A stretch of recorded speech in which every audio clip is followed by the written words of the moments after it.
چچا کہنے لگے وہ کون سا؟ میرے والد اور والدہ بھی مجھے دیکھنے لگے۔ میں نے کہا آپ ہی نے کہا تھا نا کہ نور بانو عیسیٰ کی امانت ہے۔ چچا مسکرانے لگے، پھر کہنے لگے ہاں لیکن ابھی تو وہ انٹر میں پڑھ رہی ہے۔ میں نے کہا ہاں پڑھ رہی ہے لیکن ٹھیک ہے، منگنی تو ہو ہی سکتی ہے۔ میں نے عیسیٰ کو دیکھا تو مسکرائے جا رہا تھا۔ وہ کہنے لگے ہاں منگنی میں تو کوئی مذائقہ نہیں ہے۔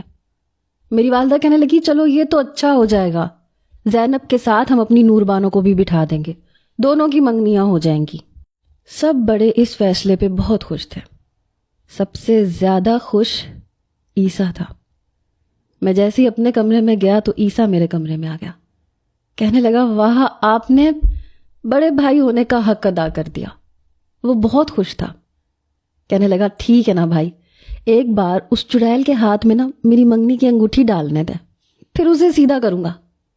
میں نے کہا بہتر ہے کہ اس کے نخرے اٹھانے کے بجائے اسے سیدھا کرو، اسے سیدھا ہونے کی ضرورت بھی ہے۔ لیکن شاید وہ میری بات سمجھ نہیں پا رہا تھا۔ وہ کہنے لگا یہ آپ مجھ پہ چھوڑ دیں، میں اسے بالکل تیر کی طرح سیدھا کر دوں گا۔ پھر کہنے لگا بھائی ہم منگنیوں پہ ایک جیسا سوٹ سلوائیں گے، سیم لگیں گے۔ میں نے کہا ہاں ٹھیک ہے، میری ساری شاپنگ تم کرنا۔ کافی دیر عیسیٰ مجھ سے ایسی ہی باتیں کرتا رہا، پھر اپنے کمرے میں جا کے سو گیا۔ میں بھی سونے کی تیاری کر رہا تھا، لیکن مجھے اپنی فیکٹری کے کچھ کام بھی تھے۔